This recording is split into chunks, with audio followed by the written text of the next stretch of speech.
America ഹിരോഷിമയിൽ ഇട്ട അണുബോംബിനേക്കാൾ 3000 മടങ്ങിലധികം പ്രഹരശേഷിയുള്ള ഒരു അണുബോംബാണ് ഇപ്പോൾ നിങ്ങൾ കണ്ടുകൊണ്ടിരിക്കുന്നത്. റഷ്യയുടെ കൈവശമുള്ള സാർ ബോംബ എന്ന ലോകത്തിലെ തന്നെ ഏറ്റവും പവർഫുള്ളായ ഒരു ന്യൂക്ലിയർ ബോംബാണിത്.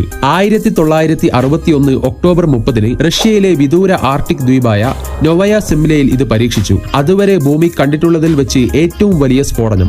50 മെഗാടൺ TNT ഉണ്ടായിരുന്ന സാർ ബോംബ 160 കിലോമീറ്റർ ചുറ്റളവിലുള്ള സകലതും ചാമ്പലാക്കി. നിലത്തുനിന്ന് 4000 മീറ്റർ, അതായത് 13000 അടി ഉയരത്തിലേക്ക് പൊട്ടിത്തെറിച്ചപ്പോൾ അത് 8 കിലോമീറ്റർ വീതിയുള്ള ഒരു അഗ്നിഗോളമായി മാറി. ഈ ഒരു കൂൺമേഘം 60 കിലോമീറ്ററിൽ അധികം ഉയരത്തിലേക്ക് ഉയർന്നു. അത് എവറസ്റ്റ് കൊടുമുടിയേക്കാൾ 7 മടങ്ങ് ഉയരത്തിലാണ്.